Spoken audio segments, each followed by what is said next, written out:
Kalau kamu ada dikasih dua pilihan, yang pertama kerja sebagai seorang programmer, punya karir yang bagus, sukses, bergaji yang baik, atau pekerjaan apapun yang lain yang bukan programmer tapi sukses juga dengan gaji yang baik juga, kamu mau pilih yang mana gitu. Oke, kita bakal ngebahas sebuah pertanyaan menarik ini. Sepertinya kejadian ini nggak mungkin terjadi, tapi kalaupun terjadi, kira-kira apa yang bakal saya pilih atau teman-teman pilih?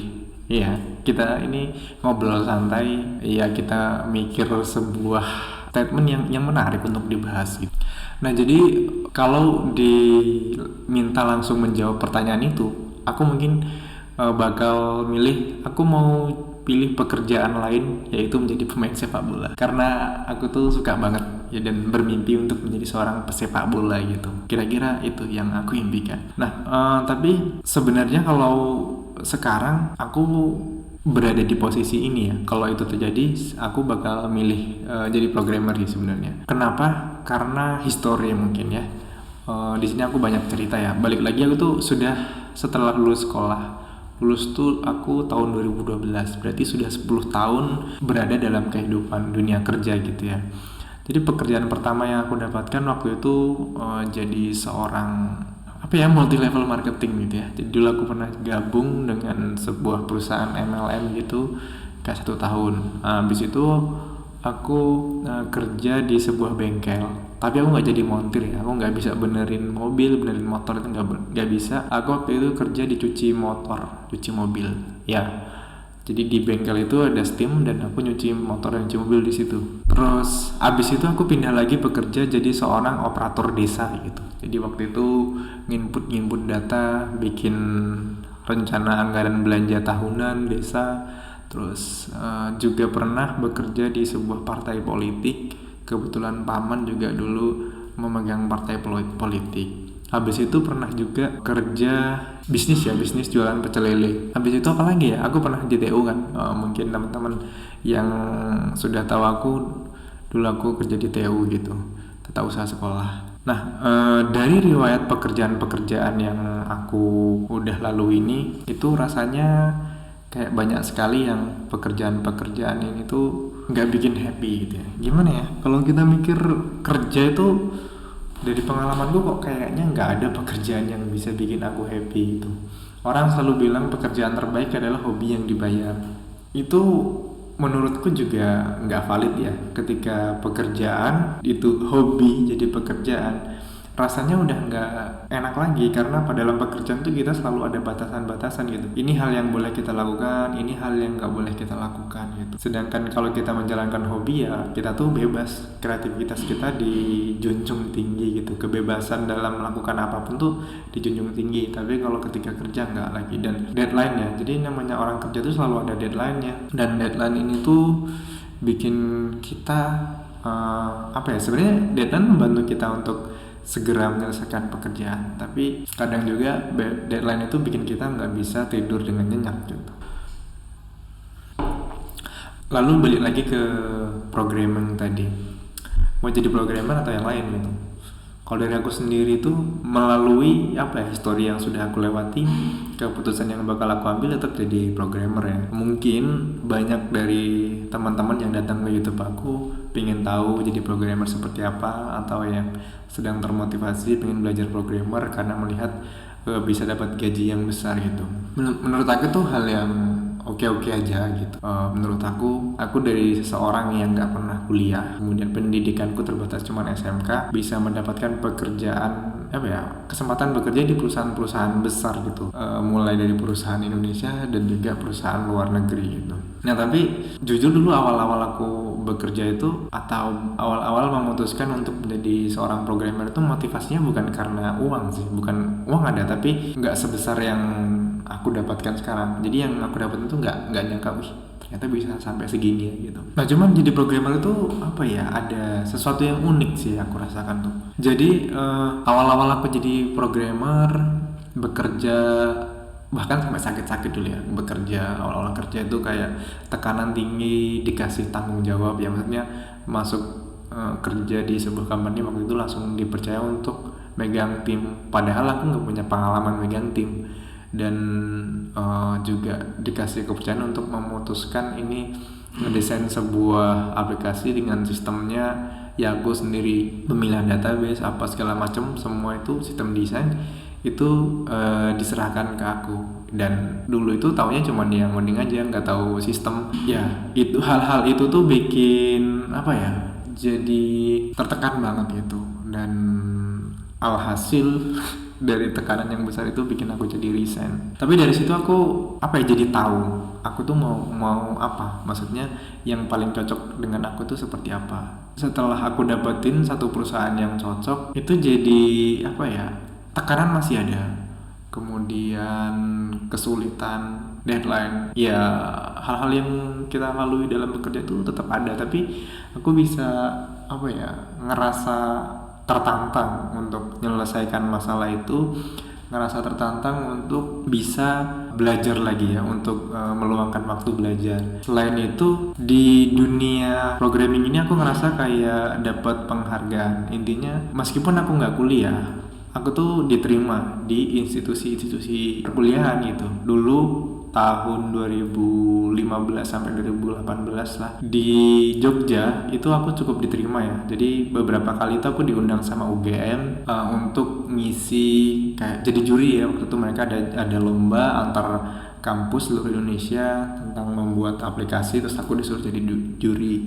Di UNY juga, Universitas Negeri Yogyakarta juga beberapa kali, bahkan dulu tuh selama Jogja setiap tahun pasti diundang gitu. Nah ini anak-anak di kuliahan itu mereka apa ya, bisa menerima aku meskipun aku nggak kuliah gitu, nerima advice atau nerima insight-insight dari aku yang nggak kuliah langsung terjun di dunia industri ya, untuk berbagi apa yang aku punya ya, mungkin lewat komentar-komentar di perlombaan-perlombaan yang ada. Dan ya setelah ada acara kan kita juga ada sharing. Dan beberapa kali juga aku di UGM itu diundang untuk ngisi semacam workshop gitu yang diinisiasi oleh Google Developer Group di Yogyakarta. Ya kenangan-kenangan di Jogja itu sangat luar biasa sih, sampai sekarang aku nggak bisa melupakan. Dan karirku tuh cukup melejit ketika memutuskan untuk belajar di Jogja. Jadi bukan hanya untuk belajar dan juga belajar untuk ngajar ya, kayak gitulah kira-kira.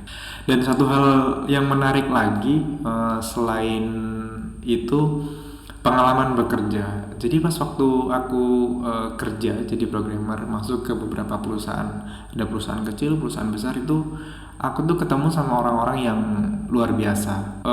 Banyak bahkan teman-teman yang baru kenal di dunia kerja itu udah kayak teman akrab lama gitu, yang bahkan bisa dibilang mungkin kayak saudara, atau bahkan ada kayak mereka tuh jadi sosok kakak untuk aku ya. Aku anak pertama ya, aku adalah orang yang sangat merindukan sosok seorang kakak gitu. Nah, itu aku dapatkan ketika bekerja. Aku nggak tahu kalau misalnya aku kerja di tempat lain apakah mendapatkan sebuah pengalaman yang sama atau enggak. Tapi berdasarkan apa yang aku alami, ini adalah sebuah pengalaman yang apa ya, bikin aku ngerasa jadi lebih nyaman aja lah hidup di dunia ini, di industri ini. Terus lagi memang ada tantangan-tantangan. Sampai sekarang itu aku masih nggak bisa menjelaskan apa sih pekerjaanku kepada orang tua gitu, dan mertua juga. Iya, susah banget sih kalau ditanya kamu kerjanya apa gitu. Ya aku nggak bisa jelasin kerjaanku tuh ngoding. Dan ngoding itu apa, bikin aplikasi itu apa. Iya itu susah banget lah, itu mungkin tantangannya. Dan bahkan ada orang yang kayak menganggap remeh gitu. Itu biasalah, orang tetangga atau teman kita kalau melihat kita berhasil tentu iya ada aja lah yang jadi topik pembahasan gitu. Cuman ya dari banyaknya hal yang gak enak, menurutku hidup di dunia ini, di industri itu lebih banyak enaknya. Karena apa? Kegiatan kita sehari-hari ya, kalau dari aku sendiri itu nggak lepas dari teknologi gitu. Jadi kayak pesan makan ya lewat aplikasi, mau belanja ya lewat aplikasi. Kemudian ya karena semua itu lewat aplikasi, ya kita juga bisa aja tersesat gitu, misalnya ditipu orang atau data kita dicuri orang. Nah karena aku mengetahui dunia teknologi, aku tahu gimana caranya berurusan sama situasi kayak gitu, gimana caranya pakai aplikasi yang itu nggak pembohongan lah, kira-kira gitu. Aku rasa aku bakal milih jadi programmer karena kesempatan untuk bisa bekerja di perusahaan internasional gitu.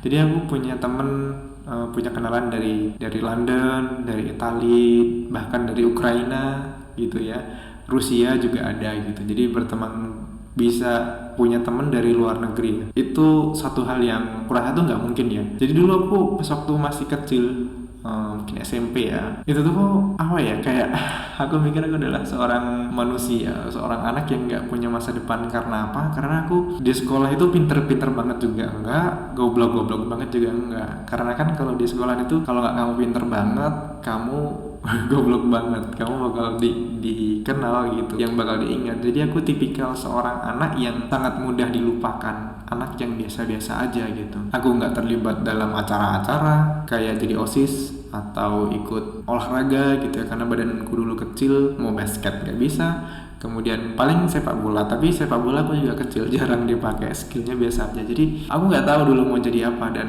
mungkin ya nggak peduli juga, tidak mikirin kedepannya mau jadi apa gitu. Tapi nggak nyangka ya, perjalanan bisa sampai di sini, bisa bekerja dengan perusahaan luar negeri, kemudian bisa punya teman-teman dari luar negeri, teman-teman dari luar kota juga, atau bahkan ada orang yang kenalnya baru sebentar tapi udah ngebantu banget dalam perjalanan hidupku. Itu aku nggak tahu apakah aku bakal bisa mendapatkan hal itu di tempat lain. Nah itu kan ya, jadi pertanyaan besar itu. Nah sekarang kalau teman-teman apa ya, mungkin adalah dari kalian yang ngikutin aku karena ya videoku yang cukup ramai itu tentang gaji 100 juta. Iya, aku bikin video itu tuh sebenarnya kan, video itu tuh sebuah cerita kegagalan ya. Kenapa udah gagal tapi kok masih ngerjain hal ini gitu? Karena nah ini loh menariknya, meskipun aku gagal tuh aku tetap happy ngejalanin hal ini. Coba bayangin kalau misalnya di tempat lain aku mengalami kegagalan atau mengalami masalah besar, mungkin aku bakal lari dari industri itu gitu. Jadi memang ini adalah ya jelas passion aku gitu. Menariknya tuh gini ya, ketika ini mungkin berlaku di tempat lain, kalau di programmer itu ya, ketika ya udah aku menerima dengan segala skill yang aku punya, kemudian di mana tempat aku diterima, itu malah kesempatannya tuh datang dari arah-arah yang nggak diduga-duga ya. Dulu tuh nggak nyangka ya, maksudnya aku bisa menginjakkan kaki di UGM itu satu hal yang luar biasa. Karena dulu bahkan untuk bermimpi kuliah aja nggak berani karena kondisi perekonomian orang tua yang serba terbatas. Nah jadi kalau bisa diambil pelajaran dari obrolan kita ini apa ya, kayak mungkin diperbaiki lagi niat teman-teman gitu. Jadi apakah kalian mau masuk industri ini karena hanya ikut-ikutan, karena hanya gajinya besar, itu sah-sah saja. Tapi kalau motivasinya itu, aku pikir tuh teman-teman gak bakal bisa bertahan lama ya, karena sebuah pekerjaan dengan gaji yang besar, kemudian sebuah pekerjaan dengan peminat yang banyak, itu tantangannya lebih berat. Nah orang-orang yang bakal berhasil itu adalah orang-orang yang cukup tangguh gitu. Terus gimana caranya untuk menjadi tangguh gitu? Untuk menjadi tangguh tuh mungkin ya tergantung dengan passion kamu gitu. Jadi kalau kamu suka banget sama satu hal itu tuh, kamu gak bakal berhenti ya, gak bakal berhenti ketika melewati atau dihadapkan dalam sebuah kesulitan. Jadi itu mungkin ya kalau aku pikir kenapa bisa jadi tangguh. Ya harus fokus. Jadi gak bisa tuh kayak kalian sebulan 2 bulan terus bisa belajar gitu. Aku sendiri untuk bisa dapetin pekerjaan pertama tuh gini, awal mulai fokus belajar, istilahnya kayak udah aku memutuskan untuk berkarir di dunia ini tuh aku tahun 2013, dan aku mendapatkan pekerjaan pertama itu 2015 gitu. Jadi kalau kalian baru sebulan 2 bulan belajar tapi masih belum mendapatkan terus mau menyerah, itu jangan ya, karena ya cobalah paling nggak 1 tahun. Kalau kalian serius fokus, luangkan waktu untuk belajar at least 3 jam sehari atau 2 jam sehari, harusnya kalian bisa gitu 1 tahun. Dan aku punya banyak teman-teman yang bahkan baru 6 bulan udah bisa mendapatkan pekerjaan pertamanya. Nah di sini tuh aku bakal bahas ya gimana caranya gitu. Jadi emang mungkin beberapa hari ini aku ada lagi bikin materi ini CSS tapi belum bisa selesai karena ya aku ada kerjaan.